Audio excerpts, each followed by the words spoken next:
Pak, kamu sudah tidak usah khawatir lagi. Sekarang kita punya uang untuk mengusahakan dan membiayai persalinan anak kita.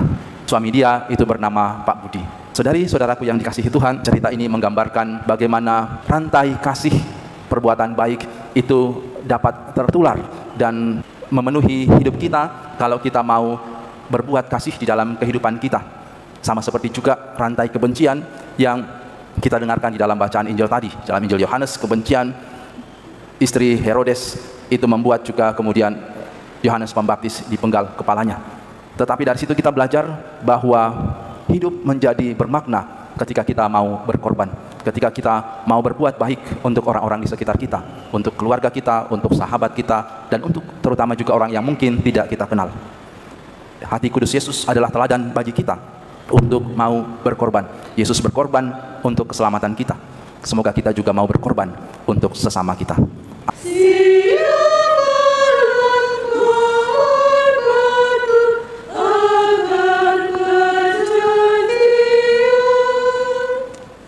Tuhanlah cahaya dan penyelamatku, siapa akan kutakuti? Tuhanlah benteng hidupku, siapa akan kugentari? Dalam nama Bapa dan Putra dan Roh Kudus, amin. Rahmat dan damai sejahtera dari Allah Bapa dan dari Tuhan kita Yesus Kristus bersamamu. Dan bersama para romo, para suster, Bapak Ibu, saudari-saudaraku yang dikasihi Tuhan, selamat pagi berkah dalam.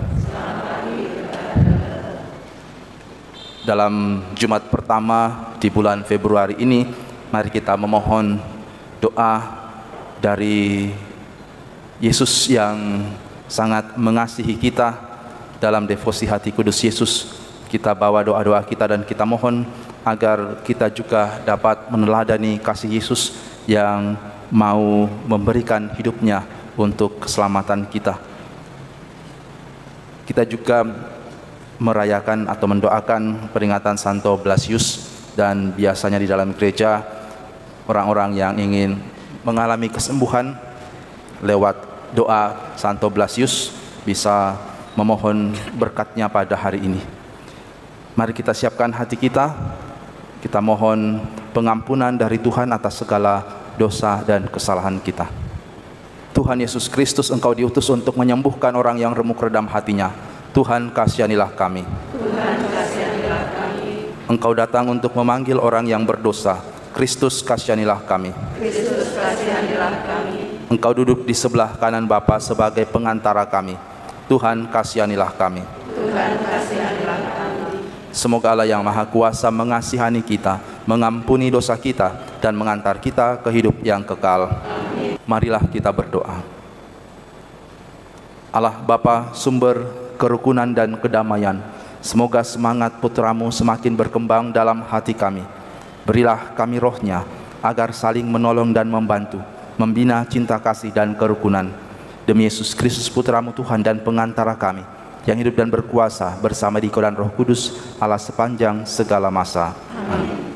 Yesus Kristus tetap sama, baik kemarin maupun hari ini dan sampai selama-lamanya. Pembacaan dari surat kepada orang Ibrani. Saudara-saudara, peliharalah kasih persaudaraan.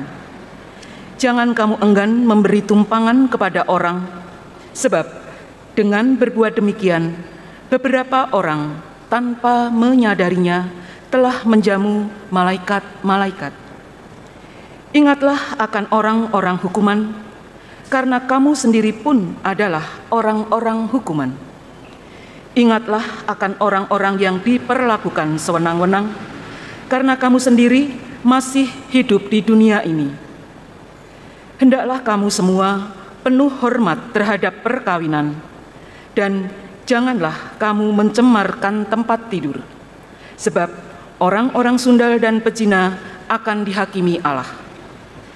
Janganlah kamu menjadi hamba uang, tetapi cukupkanlah dirimu dengan apa yang ada padamu, karena Allah telah berfirman, Aku sekali-kali tidak akan membiarkan engkau, dan Aku sekali-kali tidak akan meninggalkan engkau. Sebab itu, dengan yakin kita dapat berkata, Tuhan adalah penolongku, aku tidak akan takut. apakah yang dapat dilakukan manusia terhadap aku? Ingatlah akan pemimpin-pemimpinmu yang telah menyampaikan sabda Allah kepadamu. Perhatikanlah akhir hidup mereka dan contohlah iman mereka. Yesus Kristus tetap sama, baik kemarin, hari ini, maupun selama-lamanya. Demikianlah sabda Tuhan. Mazmur tanggapan dengan refren, Tuhanlah terang dan keselamatanku. Tuhanlah terang dan keselamatanku. Tuhan adalah terang dan keselamatanku. Kepada siapakah aku harus takut? Tuhan adalah benteng hidupku. Terhadap siapakah aku harus gentar? Tuhanlah terang dan keselamatanku. Sekalipun tentara berkemah mengepung aku, tidaklah takut hatiku. Sekalipun pecah perang melawan aku, dalam hal ini pun aku tetap percaya. Tuhanlah terang dan keselamatanku. Sebab dikala ada bahaya, Tuhan melindungi aku dalam pondoknya. Ia menyembunyikan aku dalam persembunyian di kemahnya. Ia mengangkat aku ke atas gunung batu. Tuhanlah terang dan keselamatanku. Wajah-Mu kucari ya Tuhan, maka janganlah menyembunyikan wajah-Mu daripadaku. Janganlah menolak hamba-Mu ini dengan murka. Engkaulah pertolonganku ya Allah penyelamatku, janganlah membuang aku. Tuhanlah terang dan keselamatanku.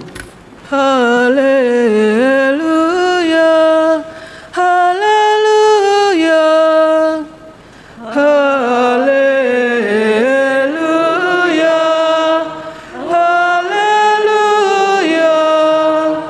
Berbahagialah orang yang menyimpan sabda Allah dalam hati yang baik dan tulus ikhlas, dan menghasilkan buah berkat ketabahannya. Haleluya, haleluya.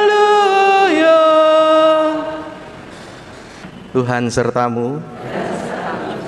Inilah Injil Yesus Kristus menurut Markus. Pada waktu itu Raja Herodes mendengar tentang Yesus, sebab namanya memang sudah dikenal, dan orang mengatakan, Yohanes Pembaptis sudah bangkit dari antara orang mati, dan itulah sebabnya kuasa-kuasa itu bekerja di dalam dia. Yang lain mengatakan, dia itu Elia. Yang lain lagi mengatakan, dia itu seorang nabi, sama seperti nabi-nabi yang dahulu. Waktu Herodes mendengar hal itu, ia berkata, bukan, dia itu Yohanes yang sudah kupenggal kepalanya, dan kini bangkit lagi. Memang Herodeslah yang menyuruh orang menangkap Yohanes dan membelenggunya di penjara berhubung dengan peristiwa Herodias, istri Filipus saudaranya, karena Herodes telah mengambilnya sebagai istri. Karena Yohanes pernah menegur Herodes, tidak halal engkau mengambil istri saudaramu. Karena kata-kata itu Herodias menaruh dendam kepada Yohanes dan bermaksud membunuh dia, tetapi tidak dapat, sebab Herodes segan akan Yohanes, karena ia tahu bahwa Yohanes adalah orang yang benar dan suci. Jadi ia melindunginya. Tetapi setiap kali mendengar Yohanes, hati Herodes selalu terombang-ambing. Namun ia merasa senang juga mendengarkan dia. Akhirnya tibalah kesempatan yang baik bagi Herodias, ketika Herodes pada hari ulang tahunnya mengadakan perjamuan untuk para pembesar, para perwira, dan orang-orang terkemuka di Galilea. Pada waktu itu putri Herodias tampil lalu menari, dan ia menyukakan hati Herodes serta tamu-tamunya. Maka raja berkata pada gadis itu, mintalah daripadaku apa saja yang kau ingini, maka akan kuberikan padamu. Lalu Herodes bersumpah kepadanya, apa saja yang kau minta akan kuberikan kepadamu, sekalipun itu setengah dari kerajaanku. Anak itu pergi dan menanyakan ibunya apa yang harus diminta. Jawab ibunya, kepala Yohanes Pembaptis. Maka cepat-cepat ia pergi kepada raja dan minta, "Aku mau supaya sekarang juga engkau berikan padaku kepala Yohanes Pembaptis dalam sebuah talam." Maka sangat sedihlah hati raja. Tapi karena sumpahnya dan karena segan terhadap tamu-tamunya, ia tidak mau menolaknya. Raja segera menyuruh seorang pegawai dengan perintah supaya mengambil kepala Yohanes. Orang itu pergi dan memenggal kepala Yohanes di penjara. Kepala itu dibawa. Ia membawa kepala itu dalam sebuah talam dan memberikannya kepada gadis itu. Dan gadis itu memberikannya pula kepada ibunya. Ketika murid-murid Yohanes mendengar hal itu, mereka datang dan mengambil mayatnya, lalu membaringkannya dalam kubur. Demikianlah sabda Tuhan. Saudari-saudaraku yang dikasihi Tuhan, ada kisah tentang seorang ibu yang dalam perjalanan dari luar kota kembali ke rumahnya. Tetapi di dalam perjalanan itu, ban mobil yang ia kendarai bocor dan ia harus menepi. Dia berusaha untuk mencari pertolongan, tetapi setelah beberapa waktu tidak ada orang yang berhenti untuk menolong dia. Sedang dia sendiri tidak sanggup untuk mengganti ban mobilnya. Tetapi setelah cukup lama menunggu, ada seorang bapak yang bernama Budi datang menghampiri dia. Bapak ini dengan senyum menyapa ibu yang sudah tua ini dan menawarkan untuk mengganti ban mobil yang bocor ini. Awalnya ibu itu curiga, takut jangan-jangan Pak Budi ini punya niat yang jahat. Tetapi karena dia tidak punya pilihan, dia membiarkan Pak Budi ini membantunya. Setelah cukup lama bekerja, berusaha untuk mengganti mobil sampai harus kotor, kena lumpur, tanah dan berbagai macam kotoran, oli, ban mobil ibu tadi akhirnya berhasil diganti. Sebagai ungkapan rasa syukur, ibu memberikan sejumlah uang untuk bapak ini, Pak Budi ini. Tetapi Pak Budi ini menolak, mengatakan kalau memang ibu sungguh-sungguh ingin berterima kasih atas apa yang saya lakukan, silakan nanti ibu memberikan uang ini kepada orang yang ingin ibu bantu. Lalu ibu kembali melanjutkan perjalanannya, dan karena lelah dia beristirahat ketika melihat sebuah warung yang masih buka. Dia disambut oleh seorang pelayan yang masih cukup muda tetapi sedang hamil tua. Pelayan ini menyapanya dengan senyum dan melayani, memberikan makanan, minuman yang ia pesan. Ibu ini terharu dengan kebaikan ibu pelayan ini, dan dia memberikan uang sejumlah 2 juta. Pelayan ini menerimanya dan kaget, merasa pesanan itu tidak seharga 2 juta. Tetapi ibu ini mengatakan, kamu tidak usah berterima kasih. Saya dibantu oleh orang barusan dan saya ingin membantumu sekarang. Ibu ini menerima uang itu dengan penuh rasa syukur dan dia pulang ke rumah dengan penuh rasa syukur. Dan sampai di rumah dia berkata kepada suaminya, berkata, "Pak, kamu sudah tidak usah khawatir lagi. Sekarang kita punya uang untuk mengusahakan dan membiayai persalinan anak kita." Bapak suami dia itu bernama Pak Budi. Saudari-saudaraku yang dikasihi Tuhan, cerita ini menggambarkan bagaimana rantai kasih perbuatan baik itu dapat tertular dan memenuhi hidup kita kalau kita mau berbuat kasih di dalam kehidupan kita. Sama seperti juga rantai kebencian yang kita dengarkan di dalam bacaan Injil tadi, dalam Injil Yohanes, kebencian istri Herodes itu membuat juga kemudian Yohanes Pembaptis dipenggal kepalanya. Tetapi dari situ kita belajar bahwa hidup menjadi bermakna ketika kita mau berkorban, ketika kita mau berbuat baik untuk orang-orang di sekitar kita, untuk keluarga kita, untuk sahabat kita, dan untuk terutama juga orang yang mungkin tidak kita kenal.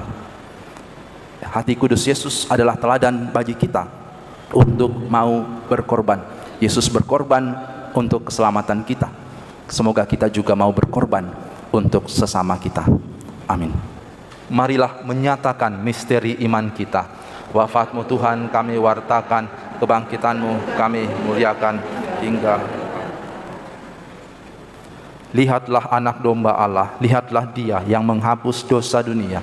Berbahagialah saudara-saudari yang diundang ke perjamuan anak domba. Tuhan, saya tidak pantas Engkau datang pada saya, tetapi bersabdalah saja, maka saya akan sembuh.